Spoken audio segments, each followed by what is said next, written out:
This program is proudly sponsored by Happy Living Group. Happy Living Group is your trusted partner in interiors and constructions, tours and holidays, event organizing, development and promotion, UPVC doors and windows manufacturing, modular furniture factory, real estate consultancy, furniture showroom and decor, financial services, and PMCs and AMCs. With branches in Gachibowli, Tellapur, Miapur, and Kompally, Happy Living Group truly represents the history of trust and passion. 100% trust in all aspects.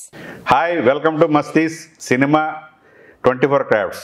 మన Telugu film ఇండస్ట్రీలో ఉన్న 24 crafts గురించి తెలుసుకుంటూ ఉన్నాం. ఈరోజు అందరికంటే ముందు లేస్తారు, అందరికంటే లేట్గా ఇంటికి వెళ్తారు. కాల్ షీట్ 12 అవర్స్ అయితే దాని ముందు 2 గంటల ముందు లేచి వాళ్ళు అందరికీ అన్నీ సిద్ధం చేసి అవుట్డోర్ అయితే బెడ్ కాఫీ ఇస్తే కానీ వీళ్ళు మిగతా టెక్నీషియన్ కానీ ఆర్టిస్ట్ కానీ లేవరు. అంత అంటే ఇంచుమించు 16 గంటలు పని చేస్తారు. ఎప్పుడు అలర్ట్గా ఉంటారు. చిరునవ్వుతో అందరికీ సర్వీస్ చేసే డిపార్ట్మెంట్ ఒకటి ఉంది. ఆ అసోసియేషన్ పేరే తెలుగు సినీ TV and digital platforms production set assistants union. ఆ యూనియన్ యొక్క ప్రెసిడెంట్ స్వామి వెంకటకృష్ణ మన ముందు ఉన్నారు. ఈరోజు తనతో కలిసి ముచ్చటించి అసలు ఆ యూనియన్ ఎలా స్టార్ట్ అయింది, ఏమేమి కార్యకలాపాలు చేస్తాయి, వాళ్ళ సభ్యుల సంక్షేమం ఎలా చూస్తుంది, వాళ్ళకి సమస్యలు ఏముంటాయి, ఇవన్నిటితో పాటు ఈ యూనియన్లో జాయిన్ అవ్వాలంటే ఎలాంటి ఎలిజిబిలిటీ ఉండాలి, మిగతా విషయాలన్నిటి కూడా మన సినిమా ఇండస్ట్రీలో ఉన్న వాళ్ళకి అలాగే బయట నేను చూసే వాళ్ళకి ఈ యూనియన్ గురించి ఇన్ అండ్ అవుట్ తెలుసుకుందాం. వెంకటకృష్ణ స్వామి శరణం, welcome to Masti show. Assistant డైరెక్టర్లు కానీ మీరు కానీ ముందు లేస్తారు, అందరికీ లేట్గా వెళ్తారు. అలాగే చాలా కష్టజీవులు, అంటే 16 గంటలు పనిచేయటువంటి మామూలు విషయం కాదు. అందరి మీద చూస్తూ ఎక్కడ మాట రాకుండా చేయాలి. సో ఈ ప్రొడక్షన్ యూనియన్, అదే మన సెట్ అసిస్టెంట్స్ యూనియన్ ఎలా స్టార్ట్ అయింది హైదరాబాద్లో? మొదటగా అయితే మనకి చెన్నైలోనే ఉండేదండి యూనియన్. అవును, చెన్నైలో అక్కడ సినిమా పరిశ్రమ ఉన్నప్పుడే ఇక్కడ పెప్సీలో film employees south Indian federation, అది సౌత్ ఇండియన్ మొత్తానికి ఉండేది. అప్పుడు తెలుగు కూడా అక్కడే ఉండేది. కాబట్టి మన హైదరాబాద్ ఎప్పుడు స్టార్ట్ అయింది హైదరాబాద్ సపరేట్గా? 1979లో స్టార్ట్ అయింది. అదే ఎల్బీ స్టేడియంలో భాస్కర్ రావు ఆధ్వర్యం కదా. భాస్కర్ రావు గారి ఆధ్వర్యంలో మా సీనియర్లు ఉన్నారండి. వాళ్ళు ఒక ఇనుప పెట్టె, టక్కు పెట్టె అంటారు కదా, ఆ బాక్స్ లో మా ఫైల్స్ ఉండేవి. ఓహో, అది మన మెంబర్షిప్ అప్లికేషన్స్. అలాగా 150 రూపాయలతో మెంబర్షిప్ ఫీ 1979లో అలాగా అంచెలంచెలుగా ఎదుక్కుంటూ ఆ తర్వాత ఇందిరానగర్ చేరుకొని ఇందిరానగర్లో అనేక దగ్గరలో మన రెంట్గా ఉండి అక్కడ నుంచి ఈరోజు 94లోనే సొంత బిల్డింగ్ నిర్మాణం చేపట్టి మన తెలుగు ఇండస్ట్రీలో ఫస్ట్ సొంత బిల్డింగ్ అంటే 94లోనే సొంత బిల్డింగ్ నిర్మాణం చేసి ఇక దాంట్లోనే ఇప్పుడు కార్యకలాపాలు జరుగుతున్నాయి. సో మీ ఆఫీస్ ఒకటేనా, ఇంకా అద్దెలకి ఇవ్వడానికి కూడా స్పేస్ ఉందా? Only office. 250 గజాల స్థలము. ఆ స్థలంలోనే నిర్మాణం చేశారు. ఇక అప్పటి నుంచి అదే దాంట్లోనే ఉంటుంది. అయితే సభ్యులకి మాత్రం మొదటి నుంచి యూనియన్ అన్ని రకాలుగా సపోర్ట్గా ఉంది. ఏదన్నా ఆర్థికంగా ఇబ్బందులుగా ఉన్న వాళ్ళకి హెల్త్ ఇష్యూస్ కానీ ఏదొచ్చినా లోన్స్ ఇవ్వటం, అదేవిధంగా ఏదన్నా డెత్ ఉంటే ఈరోజే అప్పట్లో మాకు 50,000 1,00,000 రూపాయలు ఇచ్చేవాళ్ళు ఆ టైంలో. 91, 92 ఆ టైంలో. ఇప్పుడు ఇక 10 lakhs వరకు ఇప్పుడు డెత్ ఎవరైనా చనిపోతే సభ్యులు ఆ లొకేషన్లో ఏదన్నా ప్రాబ్లం వచ్చి ఏదన్నా డిపెండెన్స్ ఉంటారు కదా, ఆ విధంగా మనము యూనియన్ నుంచి వారికి అన్ని రకాలుగా సహాయ సహకారాలు అందిస్తూ యూనియన్ని అప్పుడు మనకి ఒక 150-175 మెంబర్స్ ఉండేవాళ్ళు. 93-92లో బాగా 91 నుంచి బాగా డెవలప్ అయిందండి. 79లో పెట్టడానికి పెట్టారు, రిజిస్ట్రేషన్ చేయించారు. కానీ ఇది 91, 92, 94 ఆ టైంకి వచ్చేసరికి ఇండస్ట్రీ ఇక్కడికి షిఫ్ట్ కావటం, ఆ సమయంలో కార్మికులు అవసరం అయ్యండి. ఎక్కువ శాతం మనకి దూర ప్రాంతాల నుంచి వచ్చారు. ఆంధ్రప్రదేశ్ నుంచే ఎక్కువ ఇండస్ట్రీ వాళ్ళు ఉన్నారు. 80% అక్కడి నుంచే ఉన్నారు. వైజాగ్ కావచ్చు, రాజమండ్రి కావచ్చు, అదే ఇంకా ఇచ్చాపురం నుంచి నెల్లూరు, రాయలసీమ అంతా, రాయలసీమ నుంచి కానీ అక్కడి నుంచే వచ్చారు. అప్పట్లో కార్మికుడు వచ్చి ఇక్కడ పనిచేస్తుంటే ఎలా ఉండేదంటే ఒక తోటి కార్మికుడిని ఒక బంధువులాగా చూసేవాళ్ళు. అన్న, బావ అని, అక్క అని మర్యాదపూర్వకంగా పిలిచి మన ఇంట్లో ఫంక్షన్లు కూడా జరిగితే వాళ్ళే మాకు బంధువులు, అలా ఉండేది. నేను కూడా ఇండస్ట్రీకి వచ్చి ఇప్పటికీ 30 years అవుతుంది. 30 years. నాకు మొట్టమొదట నేను కూడా చేసింది అన్నపూర్ణ సంస్థలో చేశాను. అన్నపూర్ణ సంస్థలో ప్రెసిడెంట్ గారి పెళ్ళం నాగార్జున గారి వాళ్ళ కుటుంబంలో నుంచి, అలా మా అన్నగారు కూడా ఉండేవాడు వాసు అని, ఆయన గారు దగ్గర నేను జాయిన్ అయ్యి అలా తర్వాత రామానాయుడు గారి సంస్థలో పనిచేశాను. ఆ తర్వాత ఉషా కిరణ్ మూవీస్లో చేశాను. ఉషా కిరణ్ మూవీస్లో 15 సినిమాలు చేశాను. ఇక రామోజీరావు గారిని కానీ, రామానాయుడు గారు కానీ, అక్కినే నాగేశ్వరరావు గారిని కానీ ఒక గాడ్గా చూసేవాళ్ళం మేమైతే. ఒక గాడ్, వాళ్ళని చూస్తే ఒక దైవంలాగా భావించేవాళ్ళం. మొన్న రామోజీరావు గారు జరిగిపోయినప్పుడు కూడా మేము అసలు చాలా బాధపడ్డామండి. ఎందుకంటే ఆయన కార్మికుల పక్షపాతి, కార్మికుల కోసం ఆలోచన చేసేవారు. వారికి రూల్స్ అండ్ రెగ్యులేషన్స్ ఎక్కువ, అయినా కానీ ఆ రూల్స్లో కానీ ఆ రెగ్యులేషన్స్ అంటే ఫస్ట్ జీతం పడిపోవాల్సింది అందరికీ. 31st అయిపోయిందంటే 1వ తారీఖు వచ్చిందంటే జీతం పడిపోతుంది. అదేవిధంగా రామానాయుడు గారి దగ్గర కూడా చాలా నేర్చుకున్నామండి. అసలు ఎంత నిబంధనతో వర్క్ చేయటం కానీ, చాలా వారి పెద్ద వర్క్ విషయంలో వారు చేసే క్రమశిక్షణ, డిసిప్లిన్ చాలా బాగుండేది. అలాంటి పెద్ద వాళ్ళతో, అదేవిధంగా ఇంకా పెద్ద ఆయన ఉన్నాడు దాసరి నారాయణరావు గారి గురించి అయితే ఇక చెప్పలేము మనం, మీ అందరికీ తెలిసిన విషయమే. ఆ దాసరి నారాయణరావు గారు అయితే ఇక అసలు కార్మికుడికి ఏదైనా అన్యాయం జరిగిందంటే ఎంట ఉండేవాడు. ఆ విధంగా మాకు కార్మికులకి బాగా ఎక్కువ శాతం ఒక డైరెక్షన్ డిపార్ట్మెంట్ అనే కాదు, టోటల్గా ఇండస్ట్రీలో ఒక పెద్ద దిక్కుగా అంటే దాసరి గారండి. మాకు కష్టం వచ్చిందని వారి ఇంటికి వెళ్తే కూడా హెల్ప్ చేసేవారు.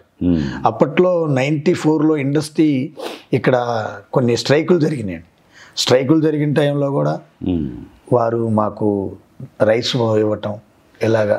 అదేవిధంగా తమిళ యాక్టర్ అయిన రాజశేఖర్ గారు కూడా ఆ రోజుల్లో మాకు రైస్ అని అవన్నీ, సుమన్ గారు కానీ, next Nagarjuna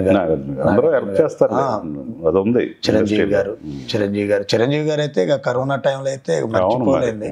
corona crime Chiranjeevi charitable trust అని పెట్టి చాలా అద్భుతంగా మాకు సహాయ సహకారాలు అందించారండి. ఈరోజు కార్మికుడు అన్ని రకాలుగా ఎక్కడి నుంచో ఊరు నుంచి పట్టబట్టుకొని ఇక్కడికి వచ్చినా మాకు ఒక సపోర్ట్గా బ్యాక్ బోన్ లాగా ఇండస్ట్రీ ఉంది.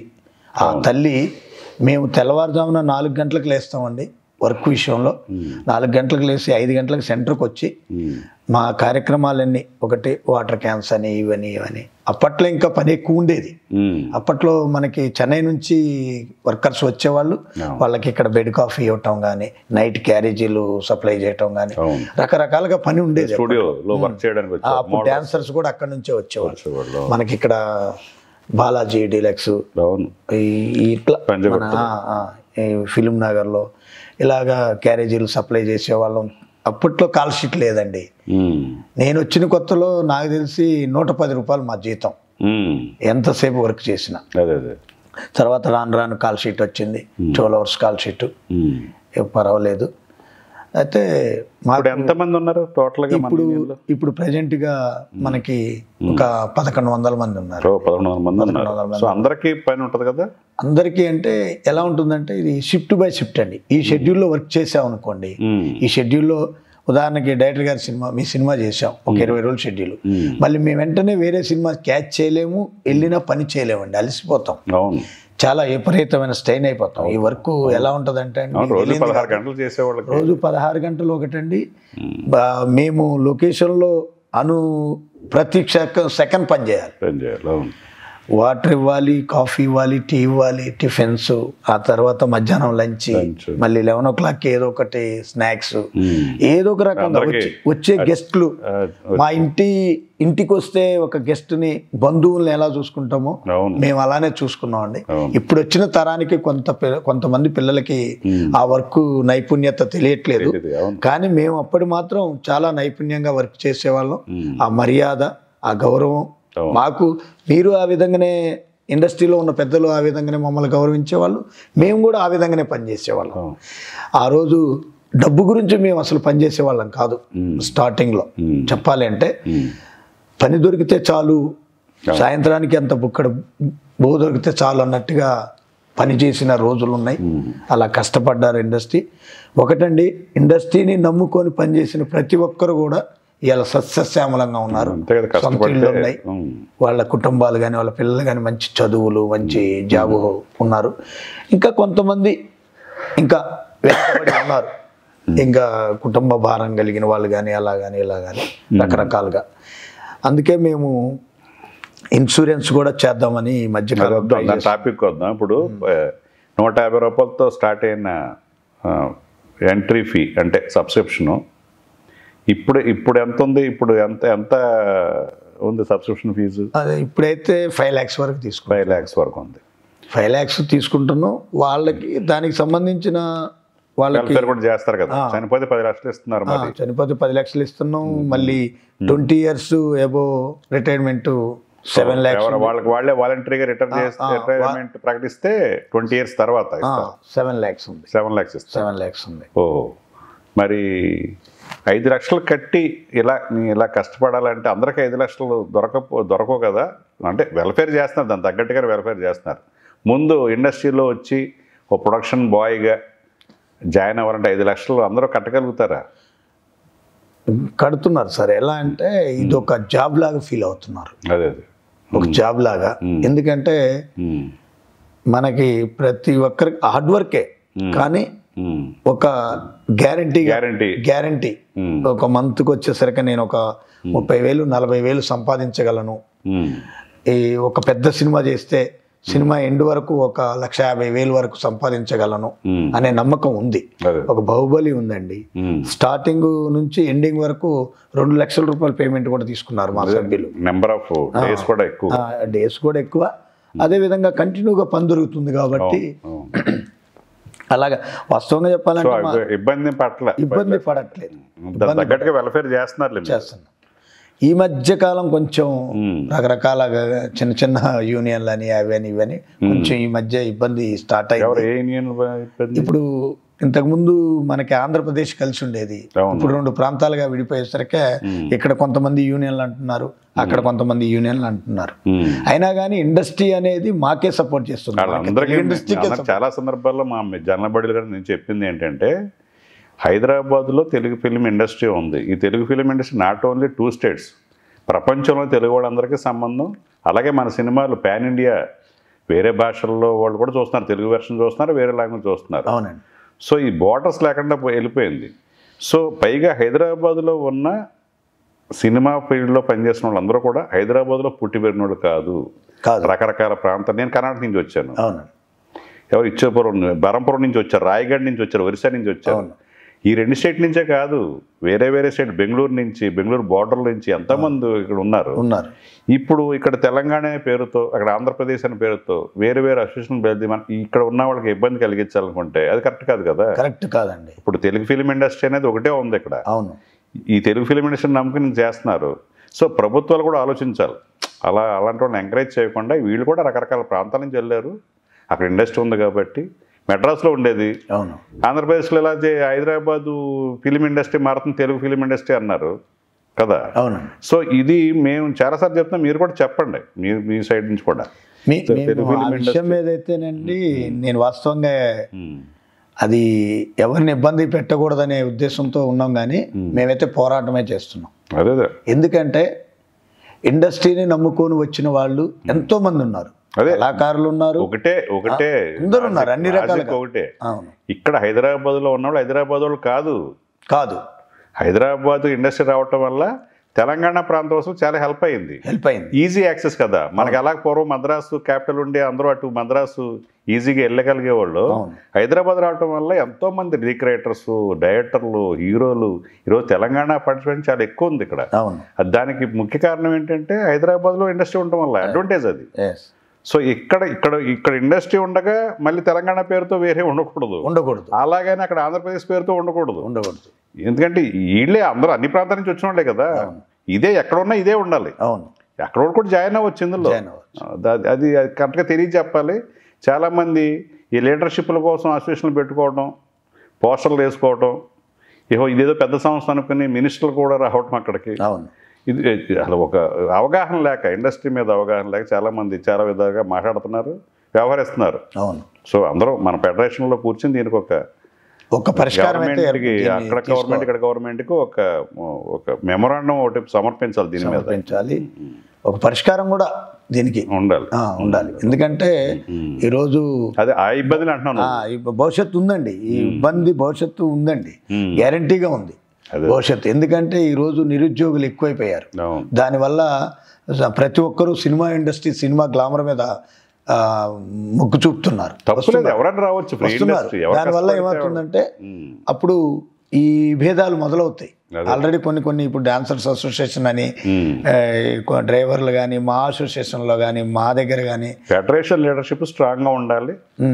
అందరినీ మ్యాక్సిమం ఏంటంటే డైరెక్టర్ గారు అందరినీ కలుపుకొని పోయే ప్రయత్నం చేయాలి. ఎందుకంటే రియాలిటీ చెప్పాలి. నిజంగా జరిగేది ఇది. ఇక్కడ హైదరాబాద్లో పుట్టిన కాదు అందరూ. ఆంధ్ర, తెలంగాణ, ఒరిస్సా, బెంగళూరు, అంటే కర్ణాటక ప్రాంతం నుంచి, తమిళనాడు నుంచి కూడా వచ్చిన తెలుగులో ఇక్కడ ఇందులో ఎన్ఆర్ఐస్ అమెరికాలో ఉండి అక్కడ గ్రీన్ కార్డ్ హోల్డర్ కూడా ఉన్నారు కొంతమంది. సో దానికి పాలసీ అనేది వాళ్ళకి తెలియాలి, ఎలాంటి పాలసీ తీసుకోవాలనేది. అవునండి.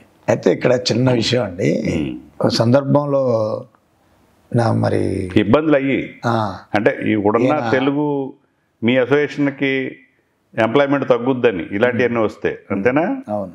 గద్దర్ గారు చనిపోయి ఎక్కడ ఉన్నాడో కానీ ఒక సందర్భంలో ఒక ఇంటర్వ్యూలో చెప్పానండి, ఒక స్టేజ్ మీద. అది వారు ఏమన్నారంటే, మనం ప్రాంతాలుగా విడిపోతున్నాం కానీ మానసికంగా కళకి, శబ్దానికి ఆ ప్రాంతాలని తెలియదు. మనమందరం ఒక శబ్దం లాంటి వాళ్ళం, కళాకారులు. ఈ శబ్దంతోనే మనం అందరం కలిసి ఉండాలి అని చెప్పి వారు అసలు ముక్తకంఠంతో ఆ రోజు చెప్పారని మాకు అందరికి చాలా సంతోషం అనిపించింది. అందుకే మేము కూడా ఏమనుకుంటున్నాం, మేము కూడా అందరితో కలిసి పనిచేయడానికి సిద్ధంగా ఉన్నామండి. వాళ్ళని వీళ్ళని ఏమీ లేదు. మేము మా దగ్గర 5 లక్షలు పెట్టి కార్డు తీసుకుంటే మేము హెల్త్ పరంగా కానీ, లేకపోతే రేపు ప్రావిడెంట్ ఫండ్ లాగా చనిపోతే 10 లక్షలు ఇస్తారు. 20 సంవత్సరాల ఎక్స్పీరియన్స్ అనుభవం ఉండి వాలంటీర్ రిటైర్మెంట్ తీసుకుంటే 7 లక్షలు ఇస్తారు. ఇప్పుడు హెల్త్కి సంబంధించి ఇందాక ఏదో హెల్త్ ఇన్సూరెన్స్ గురించి చెప్పబోయో, అది ఇప్పుడు దాకా హెల్త్కి సంబంధించి ఎలా వెల్ఫేర్ చేస్తున్నారు? మా సైడ్ అసిస్టెంట్ ఎలా చేస్తున్నారు? హెల్త్ గురించి మేము ఈఎస్ఐ చేయాలని చాలా ప్రయత్నం చేసాము. అది అనార్గనైజ్డ్ సెక్టర్ కింద వస్తుంది మనకి. దానివల్ల అది అవ్వలేదు. అయితే ఈ మధ్యకాలంలో, గతంలో అయితే మేము వాళ్ళకి ఏదన్నా ఇబ్బందికరంగా ఉందంటే లోన్గా, ఇంట్రెస్ట్ లేకుండా హెల్త్కి సంబంధించి లోన్గా 1 లక్ష రూపాయల వరకు కూడా ఇచ్చాం. లోన్గా కొద్ది రోజులు ఫ్రీగా కూడా ఇచ్చాం. 1 లక్ష రూపాయల వరకు హాస్పిటల్లో నీకు ఎక్స్పెన్స్ అయితే 1 లక్ష రూపాయల వరకు ఫ్రీగా ఇచ్చాం. అదొక కమిటీ వేసి ఒక తీర్మానం తీసుకొని చేసాం. అయితే అది ఎక్కువ అవుతుంది, ప్రతి ఒక్కళ్ళు బాధితులు ఎక్కువ అవుతున్నారని చెప్పి అలా కాకుండా లోన్ ఇచ్చి మళ్ళీ వాళ్ళు రిటైర్మెంట్ వెళ్ళినప్పుడు, లేకపోతే వాళ్ళకి డబ్బులు మళ్ళీ రిటర్న్ వాళ్ళ దగ్గర ఉన్నప్పుడు కడతారన్న ఉద్దేశంతో మళ్ళీ దాన్ని రిటర్న్ కట్టేటట్టుగా ఏర్పాటు చేసాం. అయితే మేము మధ్యలో ఇంకోటి చేశారండి మా గత నాయకులు. 2017లో ఇక్కడ నల్గొండ జిల్లా మోత్కూరు దగ్గర యాదాద్రి భువనగిరి, ఇప్పుడు అక్కడ మేము 38 ఎకరాల భూమిని కొనుగోలు చేసి, అప్పుడు ఉన్న సభ్యులకి 680 మంది ఉండే సభ్యులు. అప్పుడు ఆ సభ్యుల్లో వాళ్ళందరికీ మేము పట్టాలు ఇవ్వటం జరిగింది. ఒక్కొక్కరికి 150 గజాల స్థలం. ఆ రోజు వాళ్ళకి ఆ రోజు ఇచ్చేటప్పుడు అది మామూలుగా ఒక 20,000 రూపాయలు వాల్యుబుల్, ఈ రోజు ఒక 4 లక్షలు 5 లక్షల వరకు కూడా దానికి వాళ్ళకు ఉపయోగపడుతుంది. ఇల్లు ఎవరు కట్టుకున్నారు అక్కడ? ఇంకా ఇల్లు ఏమి స్టార్ట్ చేయలేదండి. LRS అవి ఇవి దానికి సంబంధించి పూర్తి చేస్తాను కదా. అదే విధంగా మళ్ళీ ఇప్పుడున్న 1100 మెంబర్స్ కూడా మళ్ళీ ల్యాండ్ కొనుగోలు చేసి వాళ్ళకు కూడా 150 గజాల స్థలం మళ్ళీ ఇవ్వాలి. మంచి పని, చాలా మన ఇక్కడ గవర్నమెంట్ ప్రకారంగా దాన్ని అందరికి మళ్ళీ ఇవ్వాలని ఒక ఆలోచనలో ఉన్నాం. అది కూడా చేద్దాం అనుకుంటున్నాం. మీకు ఇప్పుడు భర్త అంటే ఇప్పుడు కాల్ షీట్ కి ఎంత ఇస్తారు మామూలుగా? కాల్ షీట్ ప్రకారం అయితే 1280 రూపాయలు అండి. 12 గంటలు, ఉదయం 6 గంటల నుంచి సాయంత్రం 6 గంటల వరకు. అయితే ఇప్పుడు 7 గంటల వరకు కూడా చేస్తున్నారు. సరే మేము ఇబ్బంది పెట్టట్లేదు. అది 1280 రూపాయలు అండి. తర్వాత మనకి ఒక దగ్గర నుంచి బండి బయలుదేరుతుందండి, ప్రొడక్షన్ వ్యాన్. అక్కడికి రావడానికి ఒక 70 రూపాయలు కన్వీనియన్స్. సాయంత్రం అందరూ వెళ్ళిన తర్వాత మేము వెళ్ళాలి కాబట్టి మాకేదో టిఫిన్ బేట అదొక 70 రూపాయలు.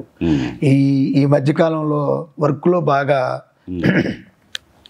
మనకి వస్త్రాలు బాగా ఇబ్బంది అవుతున్నాయి, సాంబార్ పడేవి అది పడేది. దానికని ప్రొడ్యూసర్స్ రిక్వెస్ట్గా చేస్తే అదొక 40 రూపాయలు ఇస్తున్నారు మాకు లోకల్గా.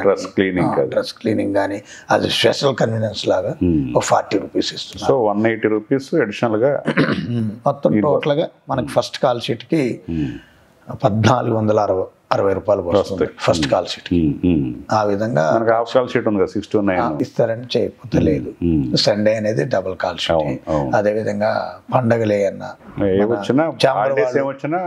చాంబర్ వాళ్ళు ప్రకటన చేసిన దాని ప్రకారంగా చాంబర్ నుంచి ఏదైతే ఉందో ఫెడరేషన్ వాళ్ళ దాని ప్రకారంగా మనకి దాని సెలవు దినాలు ఏవైతే ప్రకటిస్తారో దాని ప్రకారం. మెస్సలు ఇది వరకు ఎంత దూరమైనా మెస్ నుంచే ఫుడ్ వచ్చేది, తర్వాత ఎక్కడికక్కడ లైవ్ పెట్టడం మొదలెట్టారు. కరోనా టైంలో ఏమైందంటే అండి, మేము కూడా బయటికి కరోనా క్రిములు అని అవి అప్పుడు ఉన్న ప్రాబ్లం వల్ల లొకేషన్లోనే వంట చేసి పెట్టడం జరిగింది. బాగుంది, సిస్టమ్ బాగుంది. అయితే అది ఏమవుతుందంటే అండి, మాకు వాస్తవంగా ఇక్కడ ప్రాబ్లం ఎక్కడ వస్తుందంటే, ఒక వ్యాన్లో మామూలుగా ఒక 5-6 కూర్చునేసరికి సరిపోతుందండి.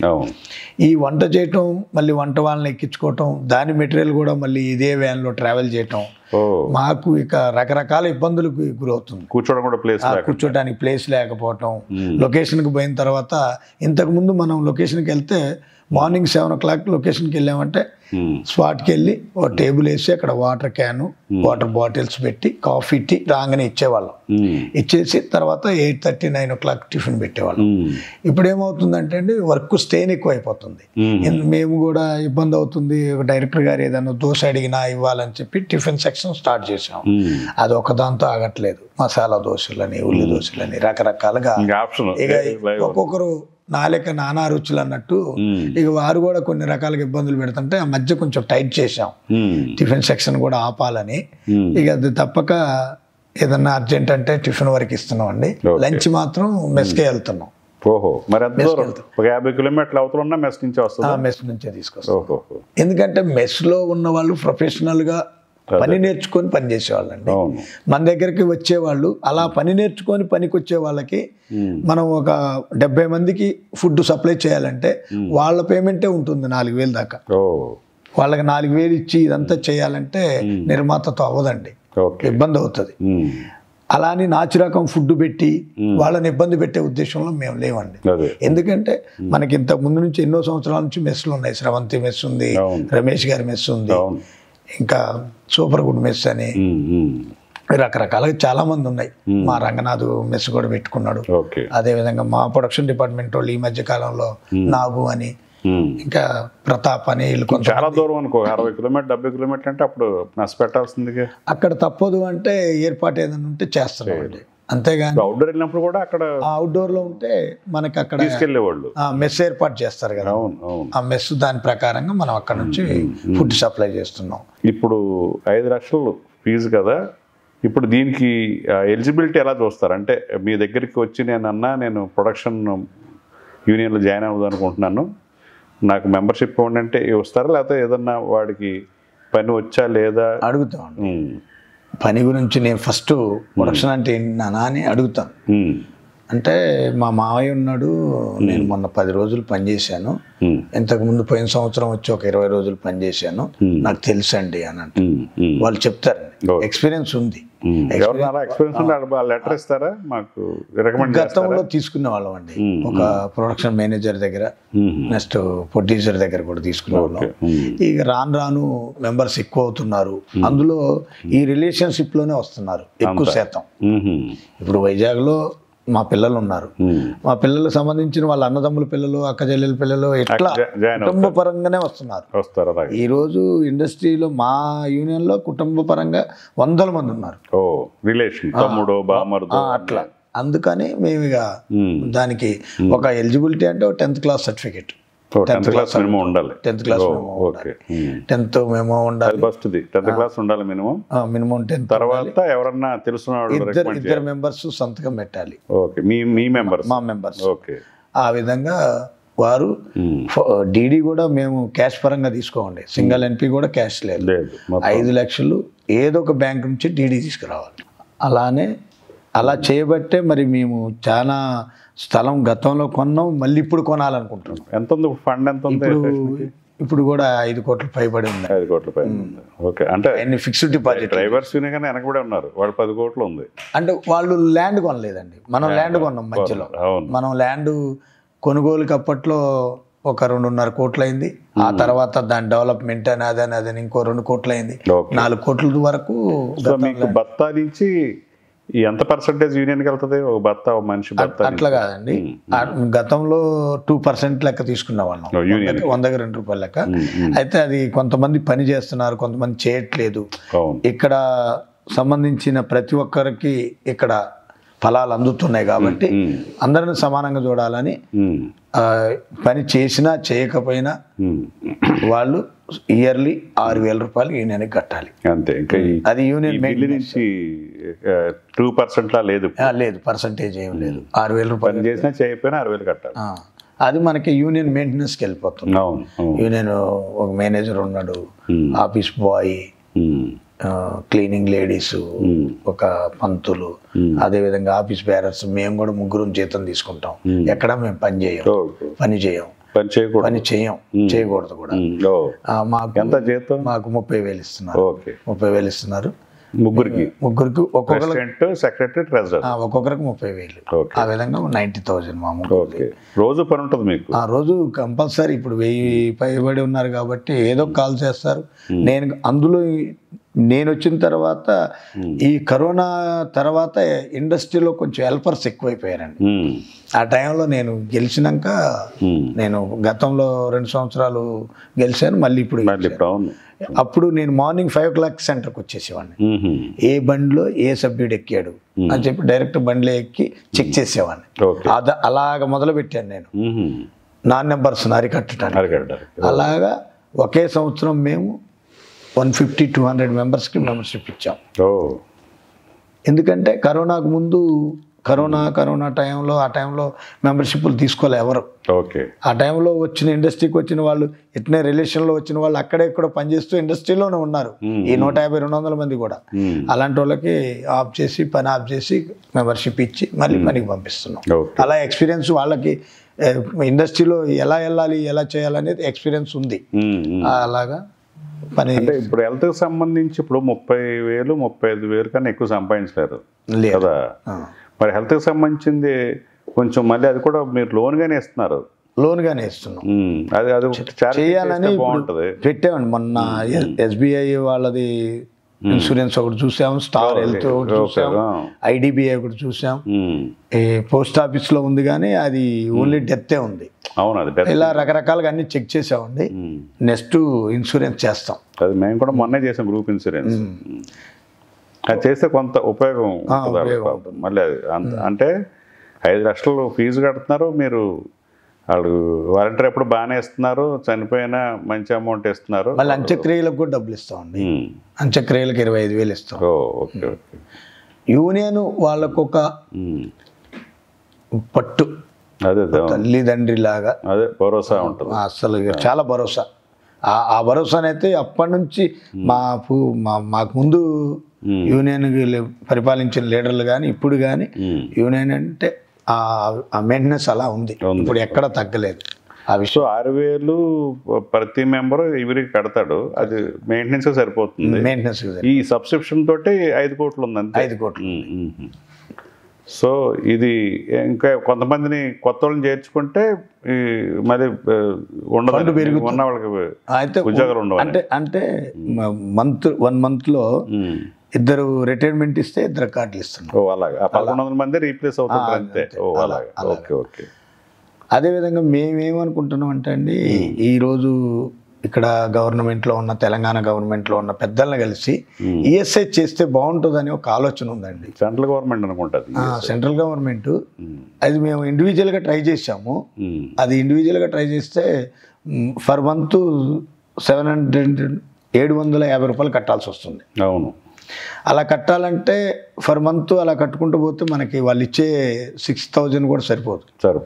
ఇవన్నీ ఆలోచన చేసి మళ్ళీ మేము ఆగాం, ఊళ్ళో పెట్టాం. అలా ఎవరినన్నా పెద్దలను కలిసి దాన్ని ఎట్లన్నా అసలు ఈ సినిమా పాలసీ రావాలి. అన్ఆర్గనైజ్డ్ సెక్టర్ కూడా ఈఎస్ఐ వర్తిస్తాయని సెంట్రల్ గవర్నమెంట్ పాలసీ వస్తే తప్ప అది అవ్వదు, లింక్ చేయాలి. అది చేయాలని ఒక ఆలోచనలో ఉన్నాం.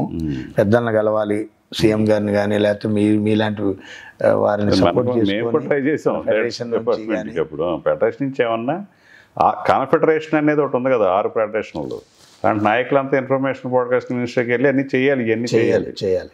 వాళ్ళు ఏం చేస్తారో తెలియదు మరి కాన్ఫెడరేషన్లో. ఇక అలా చేస్తే ఏమన్నా కార్మికుడికి కొంతలో కొంత న్యాయం జరుగుతుందండి. ఇది చాలా మనం ముందు ఫెడరేషన్ హాస్పిటల్ పెద్దగా చేసుకుని హాస్పిటల్ చేసుకుంటే అందరూ హెల్ప్ చేస్తారు. ఇండస్ట్రీ ప్రాథమిక చికిత్స కూడా లేదండి, డాక్టర్ కూడా లేడంట అసలు. డాక్టర్ కూడా ఈ మధ్య కాలంలో నాకు తెలిసి ఒక 6-7 నెలలు అవుతుంది డాక్టర్ లేడట. నర్సులు ఎవరో ఉంటారు, వాళ్ళు పోతే ఓన్లీ ఆ షుగర్ ట్యాబ్లెట్లు, బీపీ ట్యాబ్లెట్లు ఇవ్వటానికి తప్ప ఇంక వేరే దానికి ప్రయోజనకరంగా కనపడదు. 20,000 మంది ఉన్నాం అందరం కలిసి. 20,000 మందికి ఒక హాస్పిటల్ ఫెడరేషన్ తరఫున ఉంటే చాలా ఉపయోగపడుతుంది. ఇండస్ట్రీలు చాలా హెల్ప్ చేస్తారు హాస్పిటల్ కడుతున్నామంటే కూడా. కంపల్సరీ సినిమా ఇండస్ట్రీకి సంబంధించిన హాస్పిటల్ అంటే దానికి ఒక ట్రస్ట్ లాగా వేసి, కమిటీ వేసి దాన్ని చేయొచ్చండి. ఈ ఇండస్ట్రీలో ఇవాళ మన వాళ్ళు ప్రపంచంలోనే ఇలా తెలుగు సినిమా అంటే తెలుగు తేజం కనపడుతుంది. ఒకప్పుడు సినిమా తీస్తే కర్ణాటక, తమిళనాడు, ఆంధ్రప్రదేశ్ 3 రాష్ట్రాల్లో ఆడేది. ఇవాళ ప్రపంచ దేశాల్లో చాలా కాలం తర్వాత తెలుగు అసలు ప్రపంచ దేశాల్లో తెలుగు అంటే ఇలా అసలు దాని తగ్గట్టుగా మరి ఉండాలి, ఫెడరేషన్ ఉండాలి కదా. ఉండాలి, తయారు కావాలి. సో చాలా సిన్సియర్గా అందరూ డిసిప్లైన్గా ఉంటారా? అందరూ డిసిప్లైన్. ఎవరైనా మందు గిందు తాగితే మీరు యాక్షన్ తీసుకుంటారు? ఎలా సస్పెండ్ చేస్తారా? మందు తాగాడని తెలిస్తే మొదటి తప్పుగా 5,000 రూపాయలు ఫైన్ వేస్తామండి. రెండో తప్పుగా 3 నెలలు సస్పెండ్. మొదటి తప్పు ఎక్కువ మంది చెయ్యాలి, 5,000 వస్తాయి, 5,000 యూనియన్కి వస్తాయండి.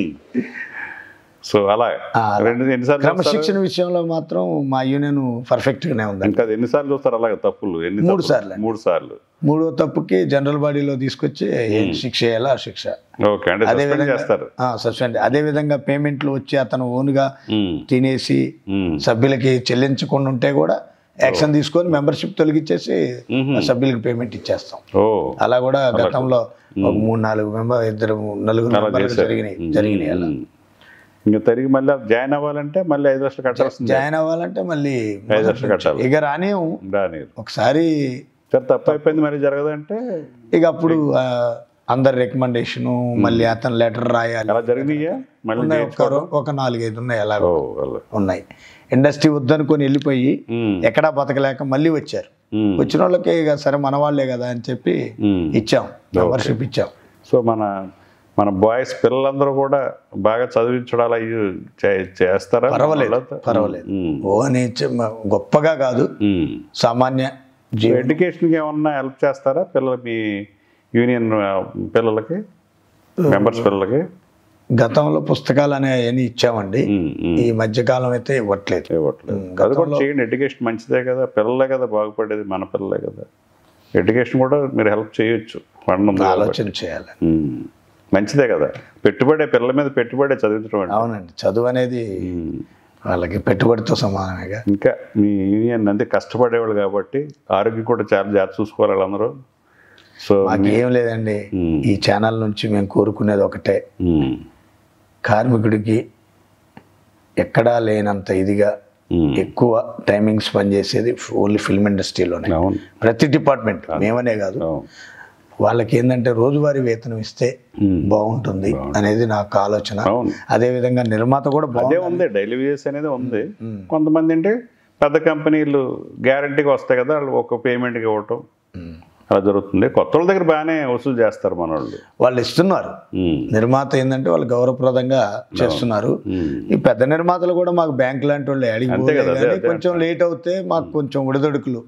ఇప్పుడు అన్ని స్కూల్ ఫీజులు, ఈ వైద్యం ఒకటి, చదువు ఒకటి, రెండు దారుణం అయిపోయింది కదా. రెండింటికే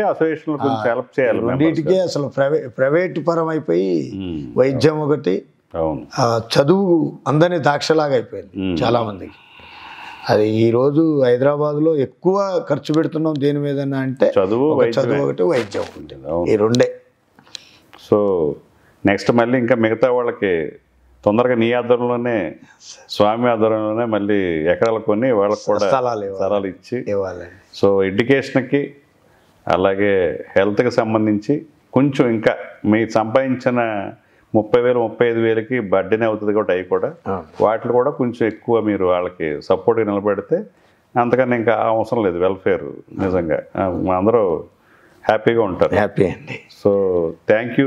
మస్తీస్కొచ్చి ఈ యూనియన్ చాలా పెద్ద పేరు ఉంది, తెలుగు సినీ TV digital platforms production set assistants union. So వాళ్ళందరూ వెల్ఫేరు మీలాంటి లీడర్స్ ఆధ్వర్యంలో బాగుండాలని కోరుకుంటూ అన్ని విశేషాలు చెప్పినందుకు మా ప్రేక్షకులకి, అలాగే సినిమా ఇండస్ట్రీలో కూడా చాలామంది తెలియదు యూనియన్ల గురించి, ఎవరెవరు ఉంటారు ఏంటి, వాళ్ళు ఎలాగ ఉంటుంది, వాళ్ళ కష్టాలేంటి సుఖాలేంటి తెలియదు చాలా తెలియదు. సో అది ఈ కార్యక్రమం ద్వారా మన ఇండస్ట్రీలో ఉన్న పీపుల్కి, అలాగే బయట 24 క్రాఫ్ట్స్ అనే పేరు అంటారు అందరూ. ఆ 24 క్రాఫ్ట్స్లో ఎవరెవరు ఉంటారు ఏంటి తెలియదు. సో దీని మూలంగా తెలియజెప్పాలనే ఉద్దేశం ఏది, మంచి కాన్సెప్ట్ డైరెక్టర్ గారు. అది సో కార్మికుడి కష్టాల గురించి చెప్పుకోవచ్చు, వాళ్ళ ఎఫర్ట్లు చెప్పొచ్చు, వాళ్ళ అచీవ్మెంట్లు చెప్పొచ్చు, తెలుసుకుంటారు. ఈ క్రాఫ్ట్ ఇది అనేది ఒక రికార్డుగా ఉంటుంది మనకి. సో అందుకే ఈ కార్యక్రమం చేపట్టాం. సో ఈ కార్యక్రమం వచ్చినందుకు థ్యాంక్స్ స్వామి. పూజ చేసుకుని మళ్ళీ ఇంటికి వెళ్ళి వచ్చినందుకు thank you so much. This program is proudly sponsored by Happy Living Group. Happy Living Group is your trusted partner in interiors and constructions, tours and holidays, event organizing, development and promotion, UPVC doors and windows manufacturing, modular furniture factory, real estate consultancy, furniture showroom and decor, financial services and PMCs and AMCs. With branches in Gachibowli, Tellapur, Miapur and Kompally, Happy Living Group truly represents the history of trust and passion. 100% trust in all aspects.